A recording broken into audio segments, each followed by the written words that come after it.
In the fall of 1931, a single afternoon of coordinated murder restructured the entire criminal underworld of New York City and created an arrangement so durable it would outlast the Cold War, the space race, and the fall of the Berlin Wall. The architect was a 34-year-old Sicilian immigrant named Charles Lucky Luciano, and the bodies of more than 40 old guard mafia bosses scattered across the country marked the end of one era and the violent birth of another. But how did 5 criminal organizations manage to carve up the most valuable city on earth, operate side by side for decades, and build an invisible government that controlled everything from the waterfront to the wedding cake on your table? To understand the division of New York, you have to understand what came before it, because the 5 families were not born out of thin air. They were born out of chaos. The 1920s had given organized crime its greatest gift. Prohibition, the 18th Amendment, ratified in 1919, turned the manufacture, sale, and transportation of alcohol into a federal crime overnight. And in doing so, it created the most lucrative black market the United States had ever seen.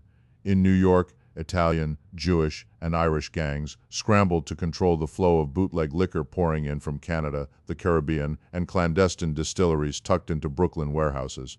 The money was staggering. Conservative estimates suggest that bootlegging generated over $3 billion a year nationally in today's currency, and New York was the single largest market. But money without order produces war, and by the late 1920s, war is exactly what New York had. The central conflict was between 2 Sicilian-born bosses who each believed they should reign supreme over the Italian underworld in America. Giuseppe "Joe the Boss" Masseria controlled a sprawling empire across Manhattan and Brooklyn. His rival Salvatore Maranzano, a former seminary student from Castellammare del Golfo in Sicily, had arrived in the United States with grand ambitions and a taste for Julius Caesar.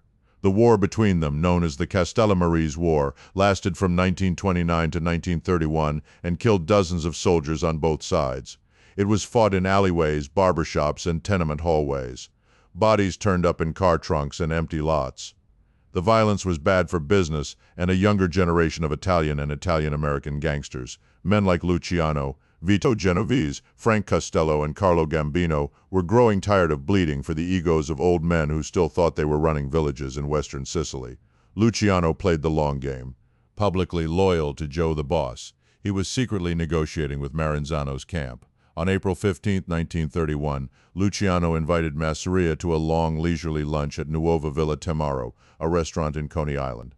They ate pasta, drank wine, and played cards. Then Luciano excused himself to the restroom. While he was gone, 3 gunmen, Vito Genovese, Albert Anastasia, Joe Adonis, and Benjamin Bugsy Siegel, according to most accounts, though sources differ on the exact shooters, walked in and riddled Masseria with bullets. Joe the Boss died face down on the floor, the ace of spades supposedly clutched in his hand, though that detail is almost certainly journalistic embellishment. Luciano emerged from the bathroom, dry-eyed, and immediately pledged allegiance to Maranzano. If you find yourself drawn to stories like this, where the truth is stranger and more layered than any Hollywood script, consider subscribing to the channel. This is where we pull apart the mechanics of how power really works in the shadows, documented, sourced, and told the way it deserves to be told. Now back to the blood.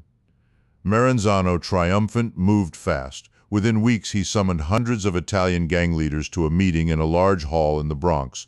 Some accounts place it at a banquet facility on Washington Avenue. Standing before them like a Roman senator, Maranzano declared himself capo di tutti capi, boss of all bosses. He announced that the Italian underworld in New York would be reorganized into 5 distinct families, each with a boss, an underboss, and a hierarchy of captains and soldiers modeled on Roman military legions. This was the moment the 5 families were formally created. The original bosses he designated were himself, Luciano Tommy Gagliano, Joe Profaci, and Vincent Mangano. Each family received defined territories and rackets. Maranzano believed he had imposed permanent order with himself at the top. He was wrong, and he had about 5 months to live. Luciano had no intention of bowing to another Caesar. Maranzano's ego was exactly the kind of old-world thinking Luciano wanted to destroy. When word reached Luciano through informants, possibly the Jewish gangster Meyer Lansky's intelligence network, that Maranzano had hired the Irish hitman Vincent Mad Dog Call to assassinate both Luciano and Genovese, the decision was made. On September 10, 1931, four men posing as federal tax agents entered Maranzano's real estate office at 230 Park Avenue in Midtown Manhattan. They flashed badges, ordered the bodyguards against the wall, and then stabbed and shot Maranzano to death behind his desk. Luciano had simultaneously arranged for the elimination of Maranzano loyalists in other cities. The legend holds that 40 or more old-line mustache Petes were killed across the country that day, though historians like David Critchley have challenged the scale of this purge, noting that documented evidence supports far fewer simultaneous hits. Whether the number was 40 or 4, the message was unmistakable. The old world was over. What Luciano did next is arguably the most important organizational decision in the history of American crime. He did not seize the title of boss of all bosses. Instead, he abolished it. In its place, he established the Commission, a governing body modeled not on Roman legions, but on a corporate board of directors.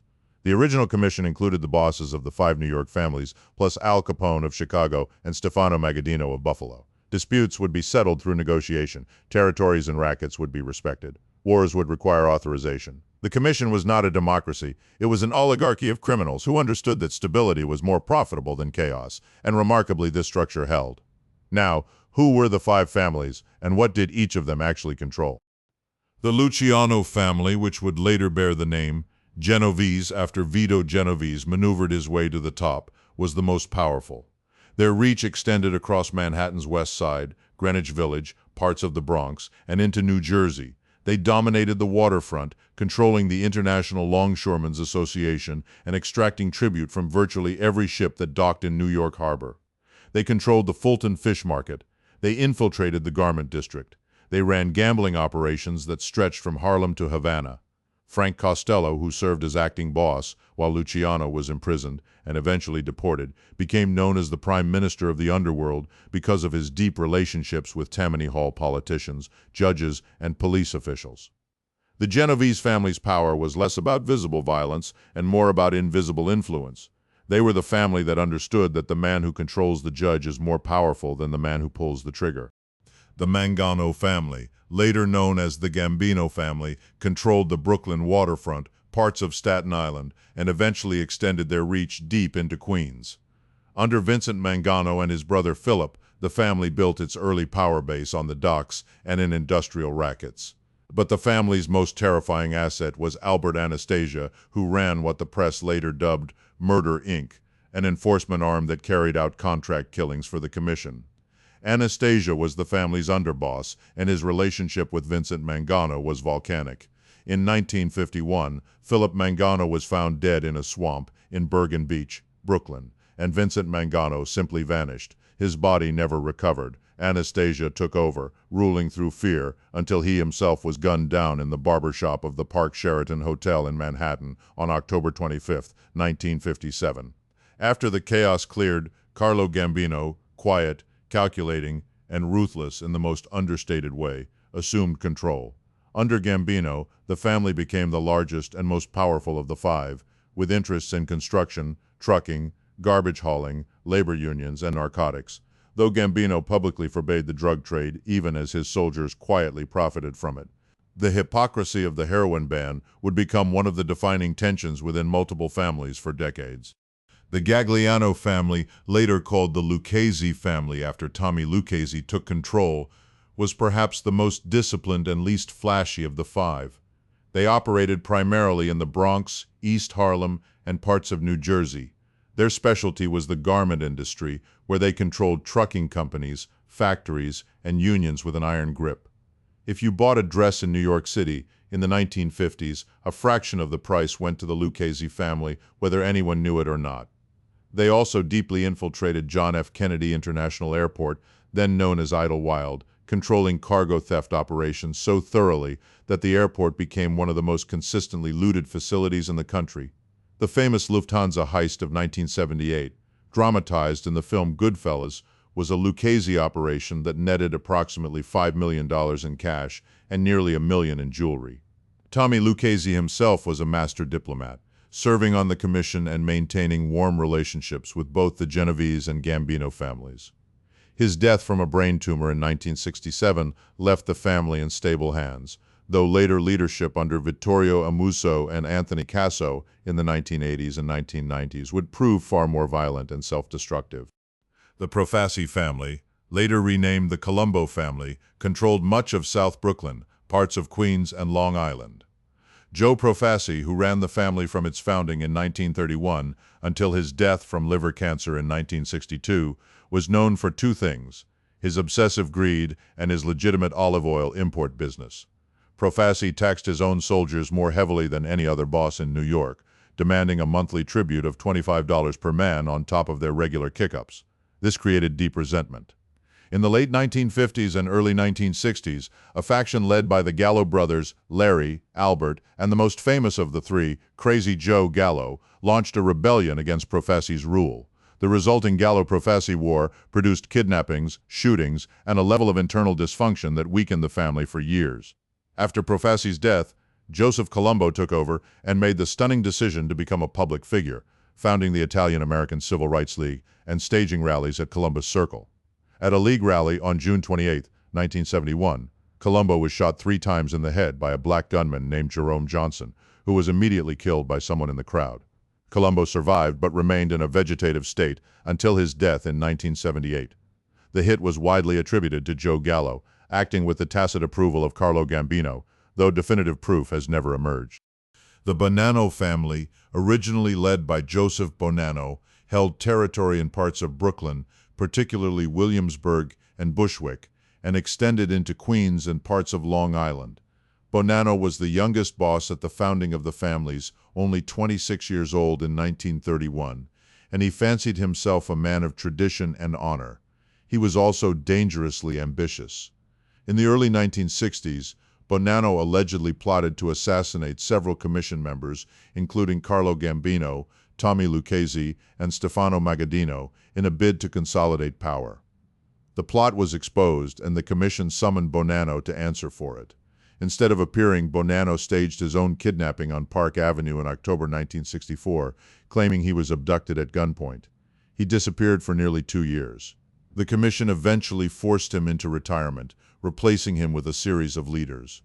The Bonanno family became the weakest of the 5, so diminished that it lost its seat on the commission for a period. But its most devastating blow came from within. In the late 1970s, the FBI managed to plant an undercover agent, Joseph Pistone, operating under the alias Donnie Brasco, deep inside the Bonanno family. Pistone spent 6 years embedded with the family, gathering evidence that led to over 200 indictments and more than 100 convictions.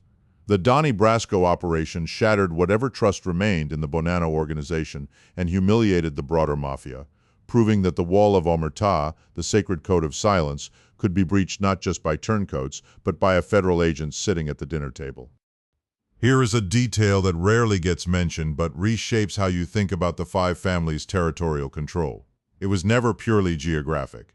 Yes, each family had neighborhoods where their crews operated, social clubs where captains held court, and restaurants where they laundered money. But the real division was economic. The families carved up industries. The Genovese family controlled the waterfront and the fish market. The Lucchese family controlled garment, trucking, and the airport. The Gambino family controlled construction and private carting. The Colombo family controlled concrete. The Bonanno family had smaller pieces of various pies, but maintained strength in the wedding and funeral industry, food distribution, and cheese importation. This industrial division was the true map of the 5 families, and it was far more valuable than any street corner. The system's greatest test came in the 1980s, when federal prosecutors finally found a weapon capable of piercing the commission structure itself. The Racketeer Influenced and Corrupt Organizations Act, known as RICO, had been signed into law by Richard Nixon in 1970, but sat largely unused for over a decade. Prosecutors initially did not fully grasp its power. RICO allowed the government to prosecute the leaders of a criminal enterprise for ordering crimes, even if they never personally pulled a trigger, planted a bomb, or collected a loan shark payment. In 1985, United States Attorney Rudolph Giuliani brought the commission trial, formerly United States v. Salerno, charging the bosses of all 5 families with being members of a criminal commission that directed murder, extortion, and labor racketeering. The defendants included Fat Tony Salerno of the Genovese family, Carmine Persico of the Colombo family, Anthony Corallo of the Lucchese family, and Philip Rastelli of the Bonanno family. Paul Castellano of the Gambino family, was also indicted but was murdered outside Sparks Steakhouse on East 46th Street in Manhattan on December 16, 1985, before the trial concluded. His assassination was orchestrated by John Gotti, an ambitious captain who seized control of the Gambino family in the most brazen hit New York had seen in decades. Gotti arrived at Sparks himself, sitting in a car across the street, watching as his gunmen cut down Castellano and his underboss Thomas Bilotti on the sidewalk in the evening rush. The commission trial ended on November 19, 1986. Every defendant was found guilty. Salerno, Persico, and Corallo each received 100 years in prison. It was the most significant legal blow ever struck against the American Mafia, and it proved that the five families' greatest strength, their organizational structure, could also be their greatest vulnerability. RICO turned the hierarchy into a chain of evidence. Every order that flowed downward became a prosecutable act. The commission, Luciano's masterpiece, had become a target. But dismantling the leadership did not destroy the families. That is a crucial distinction. Throughout the 1990s and into the 2000s, each family continued to operate, adapting to increased law enforcement pressure. Some adapted better than others. The Genovese family, under the quiet leadership of Vincent the Chin Gigante, proved the most resilient. Gigante famously wandered the streets of Greenwich Village in a bathrobe and slippers, mumbling to himself, feigning mental illness for decades to avoid prosecution. Federal judges twice declared him incompetent to stand trial before prosecutors finally pierced the act. Gigante ran the Genovese family with extraordinary discipline. He forbade his soldiers from speaking his name. They were instructed to touch their chin when referring to him. Wiretaps yielded little because Gigante conducted business through a chain of messengers and held meetings in the basement of a nondescript social club on Sullivan Street. The Genovese family is widely considered the last of the five families to maintain something close to its original power structure well into the 21st century. Consider the irony embedded in this entire history. The five families were created to prevent war, and for the most part, they succeeded. Between 1931 and the early 1960s, New York experienced no full-scale mob war. The commission functioned as a conflict resolution mechanism that, however brutal in its methods, achieved a kind of criminal peace. During those same decades, the families extracted billions of dollars from the legitimate economy. Every construction project in New York City paid a Mafia tax. Every garbage pickup in certain boroughs funneled money upward. The concrete used to build public housing projects was controlled by mob-connected companies. The FBI estimated that by the mid-1980s, organized crime added roughly 2% to the cost of construction in New York City, a figure that translated to hundreds of millions of dollars per year flowing directly into criminal hands. The city that never sleeps was, in a very real sense, paying rent to five organizations whose authority rested on nothing more than the credible threat of violence and the carefully maintained illusion that they were untouchable. The fall, when it came, was driven not by a single blow but by an accumulation of pressures. RICO prosecutions decimated leadership ranks. The Federal Witness Protection Program, created in 1970, gave potential informants an escape route. Sammy the Bull Gravano, underboss of the Gambino family, flipped in 1991 and delivered testimony that convicted John Gotti, sending the so-called Teflon Don to prison for life. Gravano's defection was seismic. If the underboss of the most powerful family in New York could break omerta, then no one was safe. And indeed, a cascade of cooperators followed throughout the 1990s and 2000s. Alphonse Little Al Diarco, acting boss of the Lucchese family, became the first sitting boss of a New York family to turn government witness. Anthony Casso flipped. Members of every family eventually provided testimony. The wall of silence, once considered impenetrable, had been reduced to a fiction. Technology played its role too. Wiretaps evolved from crude telephone taps to sophisticated electronic surveillance. The FBI planted bugs in social clubs, cars, and even the dashboard of a mob captain's Lincoln Town car. Conversations that bosses assumed were private were being recorded on government reels. The digital age made financial crimes easier to track. Money laundering through shell companies and construction contracts left paper trails that forensic accountants could follow. The families built for an era of cash transactions and face-to-face meetings struggled to adapt to a world of electronic records and surveillance cameras. And yet, as of the recording of this narration, the five families still exist, weakened, diminished, operating at a fraction of their former power, but structurally intact. Federal law enforcement estimates from recent years suggest that each family still maintains between 100 and 300 maid members, with several times that number in associates. They continue to operate in construction, garbage hauling, loan sharking, illegal gambling, and labor racketeering. Indictments continue to be handed down. In January 2011, the FBI arrested more than 100 members and associates of the five families in one of the largest single-day mafia roundups in American history. As recently as the 2020s, federal cases have targeted Genovese and Gambino operations. What the five families created was not just a criminal enterprise. It was a parallel government, complete with its own laws, courts, diplomacy, and taxation. It arbitrated disputes, allocated resources, punished dissent, and rewarded loyalty. It mirrored the structures of legitimate power so closely that distinguishing between the two sometimes required a microscope. Politicians accepted their money, unions operated under their direction, judges owed them favors, police officers looked the other way. The line between the official city and the shadow city was blurred beyond recognition for the better part of the 20th century. The division of New York among the five families endured for as long as it did because it was, in a perverse way, rational. Each family had enough to sustain itself without needing to destroy the others. The commission provided a mechanism for resolving the disputes that inevitably arose. The arrangement was not maintained by goodwill. It was maintained by the knowledge that war was expensive, attracted law enforcement attention, and destroyed profits. Peace was a business decision. The ultimate lesson of the five families is not about crime. It is about power, how it is acquired, how it is structured, and how it decays. Luciano understood something that many legitimate leaders fail to grasp. Absolute power creates enemies, but shared power creates stakeholders. By giving each boss a kingdom and a voice in the commission, he made them all invested in the system's survival. The system outlived its creator by decades. Luciano died in exile in Naples in 1962, suffering a heart attack at the airport while supposedly meeting a producer about a film based on his life. The commission he built continued meeting for at least another 20 years. The families he helped organize continue to bear the names of men who have been dead for half a century. The map he helped draw over the five boroughs, invisible to anyone who did not know where to look, shaped the economic and political life of the largest city in the Western Hemisphere for generations.